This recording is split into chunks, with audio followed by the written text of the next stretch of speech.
우리에게 주신 하나님의 말씀은 마가복음 5장 25절부터 34절까지의 말씀입니다.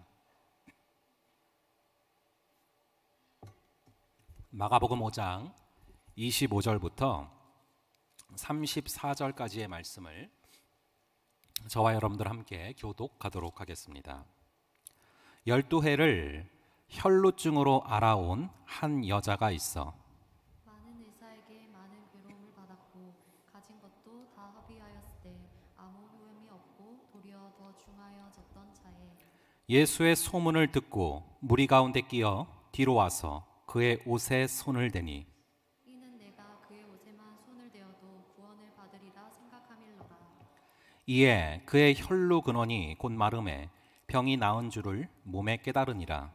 예수께서 그 능력이 자기에게서 나간 줄을 곧 스스로 아시고 우리 가운데서 돌이켜 말씀하시되 누가 내 옷에 손을 대었느냐 하시니 제자들이 여짜오되 무리가 애워싸 미는 것을 보시며 누가 내게 손을 대었느냐 물으시나이까 하되 예수께서 이 일 행한 여자를 보려고 둘러보시니 여자가 자기에게 이루어진 일을 알고 두려워하여 떨며 와서 그 앞에 엎드려 모든 사실을 여쭈니 예수께서 이르시되 딸아 내 믿음이 너를 구원하였으니 평안히 가라 내 병에서 놓여 건강할지어다.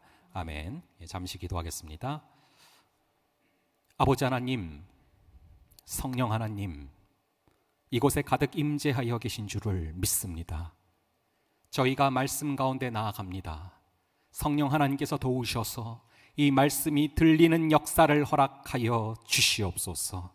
아버지, 간절히 기도하기는 우리의 부족함과 우리의 연약함과 우리의 많은 죄악들이 있지만, 우리의 많은 생각이 있지만 이 시간 말씀이신 그리스도와 접촉함으로 말미암아 그분의 거룩이 우리의 부정함을 덮어 주시옵소서. 아버지 하나님, 수많은 인파들이 예수님을 스쳐 지나갔지만 예수님을 간절함으로 붙잡은 그 여인을 기억하시고 바라보신 것처럼 우리가 단순히 그냥 스쳐 지나가는 물리적 접촉이 되지 말게 하시고 주님을 간절함으로 붙잡는 그런 귀한 시간 되게 하여 주시옵소서. 성령께서 이 시간 온전히 역사하여 주실 줄로 믿사오며 이 모든 말씀 우리 주 예수 그리스도의 이름으로 기도합니다. 아멘. 우리가 이 코로나 이후 시대를 대표짓는 굉장히 특징적인 그런 단어 중에 하나가 바로 이 언택트라는 단어입니다. 많이 들어보셨을 겁니다. 사실 이 언택트는 콩글리시고요. non contact 혹은 uncontact 이게 정확한 표현인데요.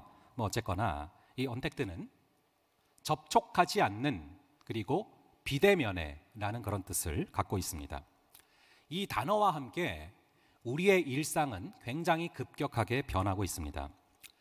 우리 청년부도 올해 겨울 수련회 때만 해도 그랬죠. 저희가 3주간에 걸쳐서 통독 수련회, 1부 수련회, 2부 수련회 이렇게 3주간에 걸쳐 있었는데 이전 같았으면은 저희가 뭐 아젤리아라던가 어떤 장소에 가서 함께 이렇게 호흡하고 교감하면서 이렇게 집회가 진행이 됐었는데 이번 같은 경우는 뭐 여러분을 바라보면서 진행을 한 게 아니라 텅 빈 예배당에서 이 카메라를 보면서 그리고 노트북을 바라보면서 이렇게 집회를 진행을 하게 됐습니다.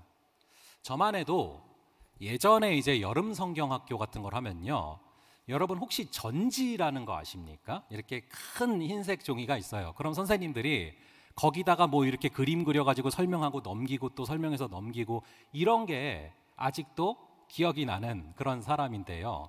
어느덧 시대가 바뀌어서 완전히 100% 유튜브 라이브로 그리고 줌으로 진행하는 걸 보면서 참 신기하면서도 생소하고 그렇더라고요.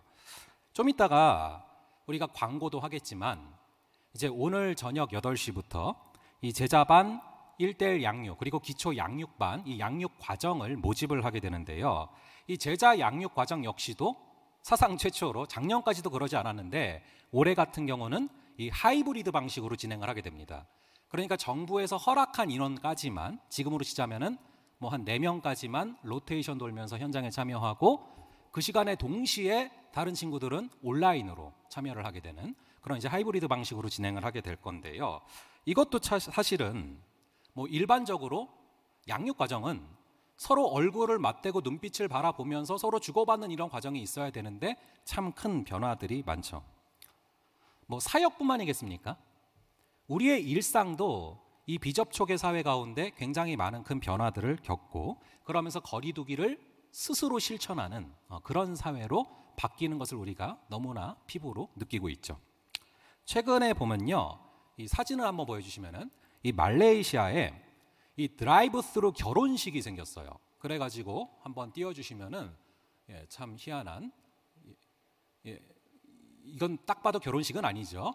그래서 요거는 장례식인데, 요건 일본에서 이제 드라이브 스루 장례식이 있었고 말레이시아에서는 드라이브 스루 결혼식을 하는 장면이고요. 심지어 이제 천주교에서는 다음 보여주시면은요, 장례식에 좀 집착을 하는 그런 느낌이 천주교는 보면요, 이 드라이브 스루 고해 성사가 심지어 생겼습니다. 일상이 정말 급격하게 바뀌고 있죠. 여러분은 어떠십니까?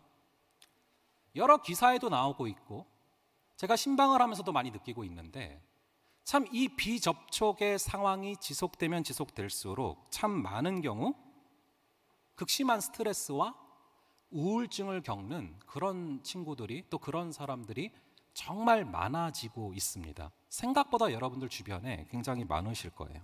사실 언젠가 끝날 거다라는 기대가 있으니까 우리가 견디는 거지, 이 비접촉의 상황이, 비대면의 상황이 계속해서 지속된다면 우리가 답답해서 견디겠습니까? 그런데 평생 이런 언택트의 삶을 살아가는 그런 사람들이 있어요. 이 인도에는 이 카스트 제도라는 계급 제도가 있습니다.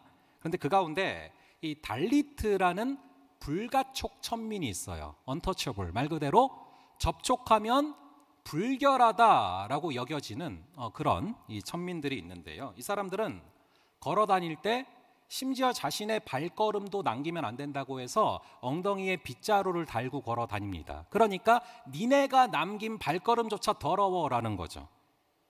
그래서 이들은 주로 사람들과 마주치지 않고 시체 처리를 하면서 이 생계 유지를 합니다. 한 단계 더한 천민이 있는데 불가시 천민이 있어요. 이 천민들은 목에 방울을 걸고 다닙니다. 그러니까 이 사람들 눈에 뜨이기 전에 니네가 먼저 알아서 소리를 내라. 너희들이랑은 접촉하기도 싫을 뿐만 아니라 보고 싶지도 않아, 이거죠. 우리가 만약에 그런 상태로 평생을 살아간다면 우리의 마음이 어떻겠습니까? 근데 오늘 본문을 보시면 그런 삶을 살아간 여자가 한 명 나오고 있어요. 우리 마가복음 5장 25절의 말씀을 한번 함께 읽어보겠습니다. 시작. 12회를 혈루증으로 알아온 한 여자가 있어. 이 혈루증은 이 레위기에 보시면은 유출병이고요.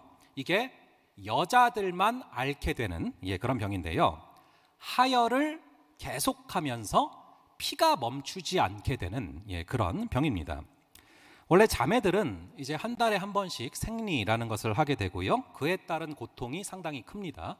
그래서 우리 형제들도 나중에 결혼하면 이 배우자를 통해서 잘 아시게 될 겁니다. 그런데 그런 고통이 한 달에 한 번이 아니라 시시때때로 수시로 그 고통이 찾아오는 거죠. 상당히 아팠을 거예요.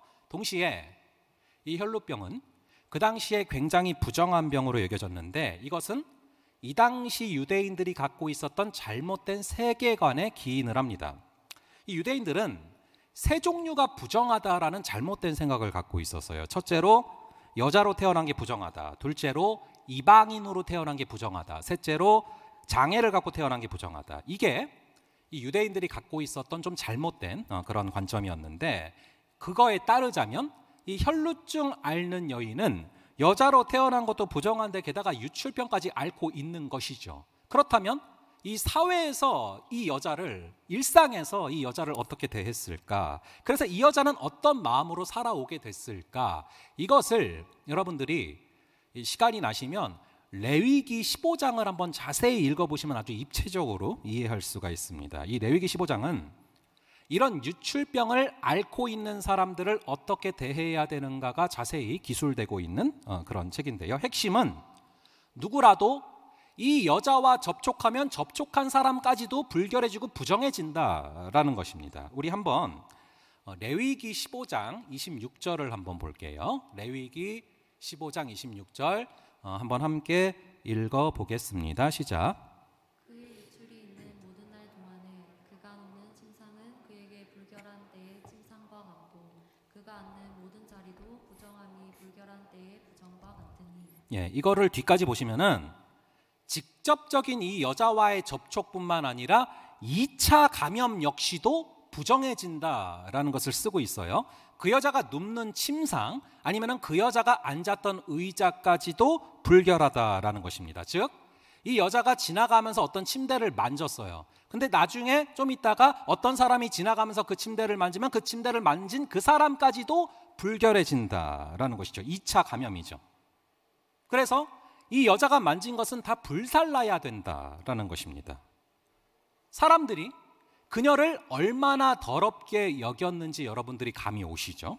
그러니까 이 여자의 삶은 코로나 확진자와 굉장히 흡사한 겁니다. 여러분, 코로나도 한 번 딱 확진자가 되고 나면 그 사람이 지나갔던데 뭐 스타벅스든 어디든 다 그냥 소독해버리잖아요. 예, 똑같은 상황이죠. 그래서 이 코로나가 걸려서 확진자가 되면은 이제 사람들로부터 격리가 돼야 되는 것처럼 이 여인도 어쩔 수 없이 강요된 거리두기를 하면서 지내야 하는 것입니다. 그래서 이 혈루병이 비참한 것이죠. 아까 말씀드렸던 이 불가촉 천민, 언터처블 이 달리트들은 그래도 그나마 같이 지낼 가족이라도 있고 그 천민끼리 그래도 모여서 같이 살기라도 하는데 이 여인은 그런 것도 불가능합니다. 철저하게 혼자서 격리가 돼서 지내야 하는 것이죠. 그것도 뭐 코로나처럼 뭐 완쾌될 때까지 뭐 2주나 아니면 한 달 정도 격리병동에서 지내다가 완쾌가 되면 나가도 되는 것이 아니라 몇 년을 그렇게 살았다고 나옵니까? 무려 12년을 그렇게 산 거예요. 12년 동안 완전히 고립이 돼서 살아온 것이죠. 육체적 질병도 질병이지만 정서적인 외로움과 정서적인 고통이 상당히 컸으리라 생각이 듭니다. 그러한 여인이 마지막 희망이 있다면 이제는 정말 하나님의 은혜밖에 없는데요. 문제는 부정한 사람이라서 회당도 들어가면 안 되는 거예요. 그 당시는 교회가 회당이었거든요. 근데 너는 더러우니까 회당에 들어오지 마. 이렇게 얘기를 하는 것이죠. 지금 우리가 읽진 않았지만 이 본문, 우리가 읽은 본문 바로 앞에 보면은 이 회당장 야이로의 딸이 죽어가서 그래서 이 회당장이 예수님께 찾아와서 엎드리는 그런 장면이 나오는데 이 시대 당시는 이 회당이 교회라는 거예요. 그래서 회당에 가야지만 하나님의 말씀을 들을 수가 있고 회당에 가야지만 그 하나님의 은혜를 경험할 수가 있는데 문제는 이 여인은 부정하고 불결한 사람이라 회당에도 들어갈 수 없었다라는 것입니다. 그러니까 영적으로 이 여자가 영적으로도 자존감이 얼마나 낮았겠습니까? 나는 교회도 들어가면 안 되는 존재. 이 상태로 12년을 지냈다는 거예요. 그렇다면 여러분 이 여인의 상태가 어떻겠습니까? 이 여인의 마음이 어떻겠어요?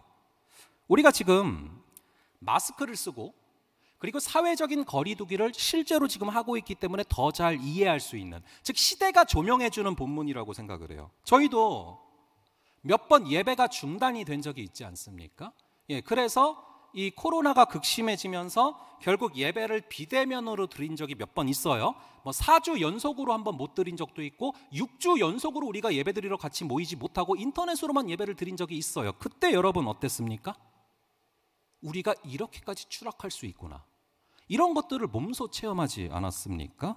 근데 만약에 그게 4주나 6주 정도가 아니라 12년을 연속으로 비대면 예배를 드리고 인터넷으로만 예배를 드려야 된다면 우리의 믿음의 상태가 어떻게 되겠어요? 믿음이 망가지지 않겠습니까? 근데 이 여인은 그런 12년의 세월을 보냈음에도 불구하고 예수님께로부터 너무나 높은 평가를 받는 걸 보게 돼요. 우리 한번 34절을 한번 볼게요. 34절을 한번 함께 보겠습니다. 시작. 예수께서 이르시되 딸아 내 믿음이 너를 구원하였으니 평안히 가라 내 병에서 놓여 건강할지어다. 예수님이 내가 널 구했다 그게 아니라 너의 믿음이 너를 구했다. 도대체 이 여인이 어떤 믿음을 갖고 있었기 때문에 비대면의 삶을 12년을 살아감에도 불구하고 예수님을 만나는 역사를 경험할 수 있었을까요? 이 본문을 보시면은 이 여자는 자기가 겪고 있는 병을 고치기 위해서 할 수 있는 거는 다 해봤어요. 우리 한번 26절의 말씀을 한번 볼게요. 26절의 말씀을 한번 함께 보겠습니다. 시작. 많은 의사에게 많은 괴로움을 받았고 가진 것도 다 허비하였을 때 아무 효험이 없고 도리어 더 중하여 잡던 자예요. 예, 이 당시 의사들에게는 지금과 같은 의술이 있지는 않았어요, 분명히. 그래서 거의 민간요법 같은 것들을 시도를 해봤는데 다 안 됐다라는 것입니다. 제가 그래서 과연 이 당시에 한 게 뭐였을까가 너무 궁금해가지고요, 이번 주에 책을 진짜 많이 찾아봤는데 의외의 군데에서, 의외의 책에서 이거를 좀 발견을 했어요. 저희 교회 저기 도서관에 보면은 이렇게 되게 옛날 책들 엄청 많이 모여 있는 데 있잖아요. 거기서 발견했어요. 거기 보면은 이상근 박사님의 마가복음 주석이 있는데 거기 보면 빈센트라는 고고학자가 기록한 그 시대 당시에 행해졌던 민간요법들이 뭔가를 구체적으로 기술하고 있습니다. 그래서 그거를 이 여인이 했던 것들이 뭔가를 조금 제가 가져왔거든요. 예, 한번 띄워주시면요, 이렇게 써져 있어요. 우선 나무진과 같은 무게의 명반을, 이 명반이 뭐냐면 약재료입니다. 명반을 갈아서 포도주에 섞어서 혈루증 여인에게 줄 것. 이게 듣지 않으면 마늘을 한 대가량 포도주에 넣어서 끓여 마시게 할 것. 이것도 듣지 않으면 두 가지 길이 만나는 거기에 이 여자를 세우고 오른손에 컵을 들게 한 뒤에 누군가가 뒤로 와서 깜짝 놀래키면서 혈루에서 일어나라 라고 외칠 것. 이것도 듣지 않으면 한 움큼의 회양풀과 사프란과 호로피 식물을 취하여 포도주에 삶아줘서 혈루에서 일어나라 라고 외칠 것. 그것도 안 되면 7 도랑을 파고 매 도랑에 4년이 되지 않는 포도 가지를 잘라 태우고 그녀를 이제 포도잔을 들게 해서 도랑 위에 앉게 한다. 그리고 나서 도랑들을 옮겨 앉을 때마다 혈루에서 일어나라 라고 외칠 것. 이거 말고도 10개가 더 있었는데 짜증나니까 안 할게요. 이게 말도 안 되는 그런 민간 요법들이죠. 우리는 듣기만 해도 이런 느낌인데, 그냥 읽기만 해도 이런 느낌인데, 이거를 간절한 마음을 가지고 하나씩 하나씩 행해봤던 이 여자의 마음이 매번 어땠겠습니까? 얼마나 수치스러웠겠어요? 사람들 앞에서 혈루야 일어나라 뭐 이렇게 외치고, 이게 얼마나 창피한 일입니까? 마음이 어땠겠어요? 그래서 많은 괴로움을 당했다라고 기술이 되고 있는 것이죠. 의술을 그나마 행해볼 수 있었다는 것은 그나마 그래도 재물이 있었기 때문인데, 아무리 많은 재물도 아무리 많은 의술도 답이 없구나, 절망을 가득 느끼게 됐을 겁니다. 그런데 이렇게 세상적인 방법들, 내가 의지했던 모든 것들에 절망을 느끼는 그 순간이 바로 하나님이 역사하시기 시작하는 순간인 것을 꼭 기억하시기 바랍니다. 이때가 바로 예수님의 진가를 경험하는 그 순간이 코앞에까지 와 있는 순간인 거예요. 자, 그래서 이런 것들을 다 해보다가 안 되는 그 타이밍에 27절을 경험하게 되는데, 우리 27절로 바로 가기 전에 한 가지 좀 더 말씀을 드리면, 여러분이 잘 아시는 것처럼 이 마가복음은 그 어떤 복음서보다도 가장 시간적인 순서대로 쓰여지고 있는 그런 복음서예요. 그래서 이 본문이 벌어지기 전에 그 앞의 시간에 무슨 일들이 있었나를 쭉 보시면은요, 4장에 보면은 예수님이 놀라운 설교를 선포하시고 이어서 풍랑을 잔잔케 하십니다. 그리고 5장에 보면은 심지어 귀신 들린 사람도 회복을 시키십니다. 그리고 이어서 이제 27절이 나오는 것인데, 그런 일들이 있는 다음에 어떤 일이 벌어지나 우리 한번 27절을 찾아서 함께 한 목소리로 읽도록 하겠습니다. 시작. 예수의 소문을 듣고 우리 가운데 끼어 뒤로 와서 그의 옷에 손을 대니. 절망 가운데서 예수님의 모든 소문을, 그 수많은 일들을 바라보면서 이 여자가 예수의 소문을 뭐 했다라고 나옵니까? 예수의 소문을 듣고라고 나와요. 들었다라고 나와 있죠. 저는 이번 주에 성령께서 주신 마음이 있어서 듣고에다가 형광펜으로, 노란색 형광펜으로 줄을 그어놨어요. 여러분도 가능하다면 이 듣고에 동그라미를 해놓으시기 바랍니다. 여러분이 잘 아시는 것처럼 이 믿음은 들음에서 납니다. 이 여자 역시도 마찬가지죠. 그 예수님이 행하신 모든 소문을 듣고서 믿음이 생기고 그래서 행동하게 된 것입니다. 우리 역시도 지금 여기 앉아서 예수님이 행하신 일들을 귀로 듣고 있죠. 자, 그렇기 때문에 모든 것은 이 들음에서 시작된다라는 것, 이것에 여러분들이 주목을 하시기 바랍니다. 우리가 이 요한계시록 22장 17절을 보면요, 어떤 장면이 나오냐면은 예수님께서 나중에 언젠가 재림을 하십니다. 재림하시면 우리 모두가 믿는 자들, 믿지 않는 자들 주님 앞에 서서 심판대 앞에 서는 장면이 나와요. 그런데 거기 보시면은 둘 중에 하나로 갈리는 거예요. 심판대 앞에서 예수님께서 오라라고 말하는 사람이 있어요. 나에게 오라. 하지만 또 하나가 있어요. 내가 너를 도무지 모른다라고 말하는 사람이 있습니다. 그런데 마지막 최후의 심판대 앞에서 누구를 오라 하시는가? 계시록 22장 17절을 보시면 이렇게 써져 있어요. 듣는 자를 오라 할 것이요. 여러분, 말씀을 듣는 자가 주님 품에 안기는 자인 줄을 믿으시기 바랍니다. 말씀을 사모하고 말씀을 사랑해서 지금 여기에 듣기 위해 앉아 있는 자들, 주님의 사랑을 입는 자인 줄을 믿으시기 바랍니다. 그러니까 잘 들으셔야 돼요.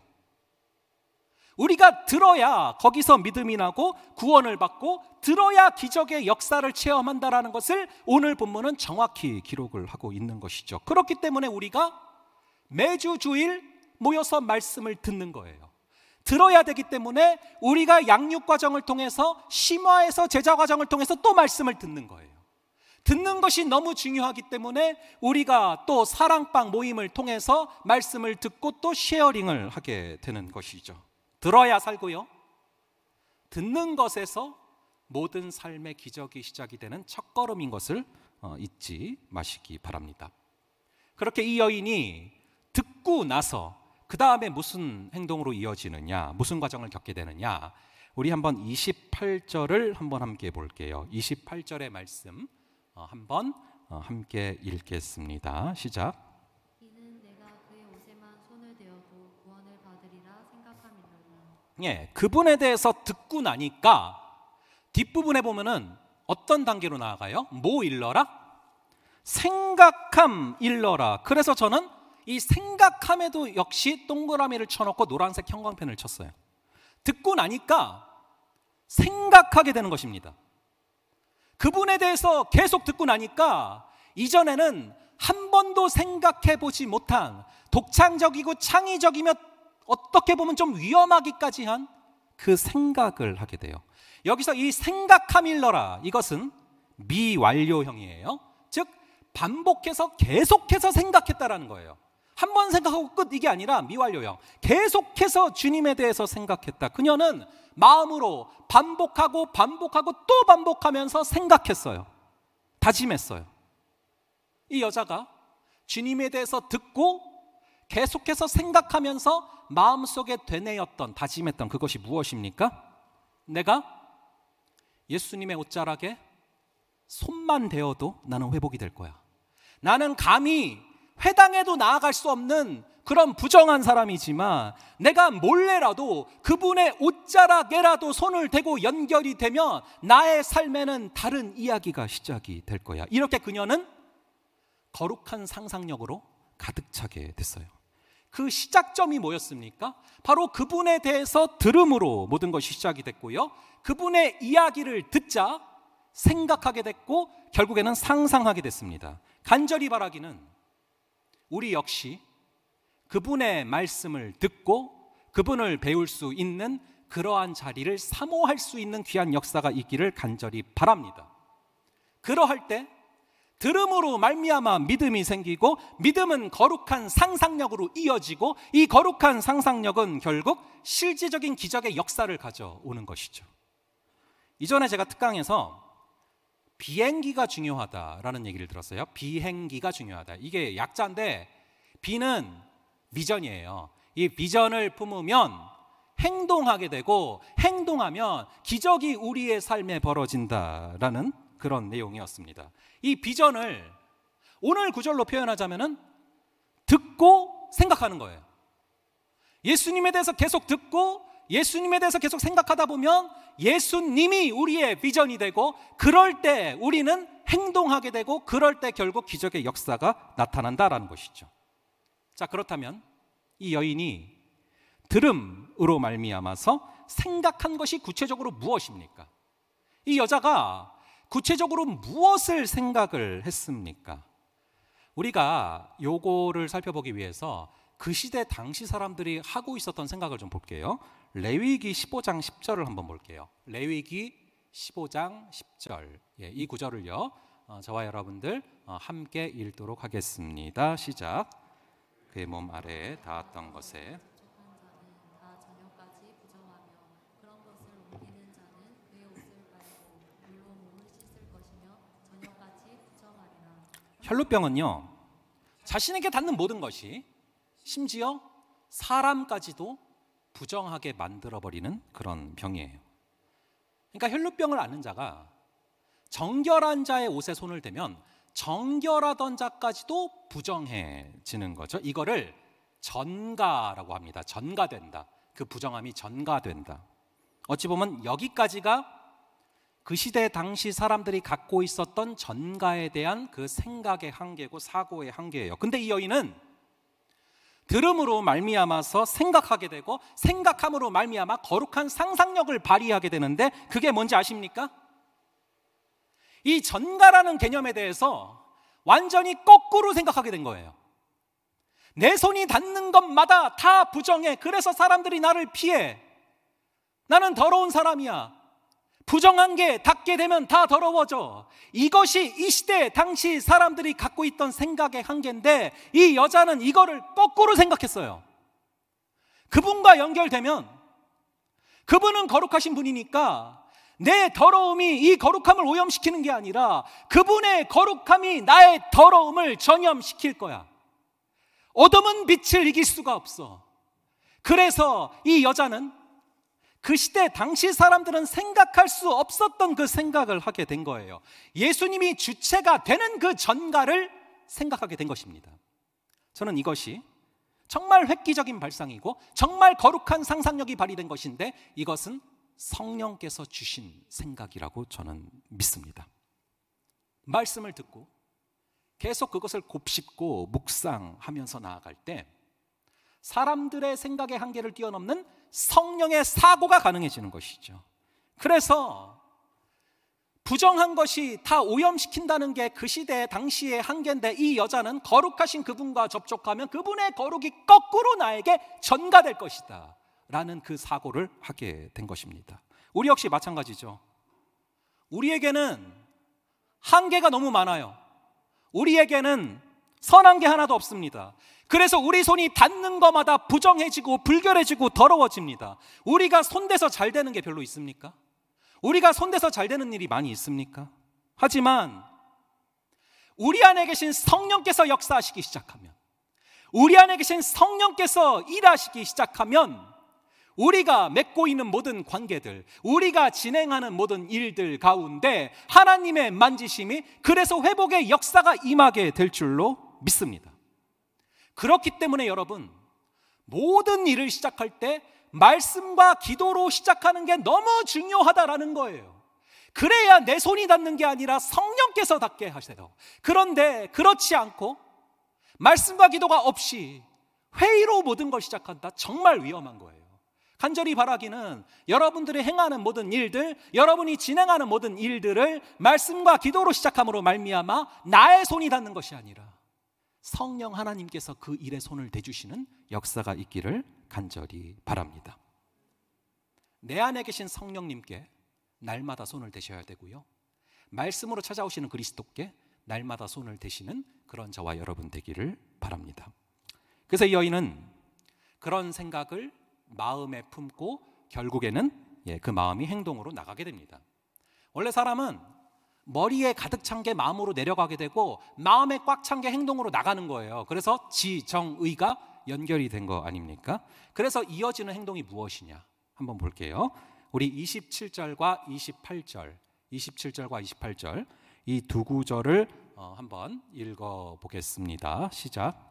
예수의 소문을 듣고 우리 가운데 끼어 뒤로 와서 그의 옷에 손을 대니 이는 내가 그의 옷에만 손을 대어도 구원을 받으리라 생각함일러라. 지금 사람들이 엄청 많은 상황이에요. 이 31절을 읽지 않았지만 31절을 보시면 무리가 애워싸서 예수님을 밀 정도로 인파가 많다고 써져 있거든요.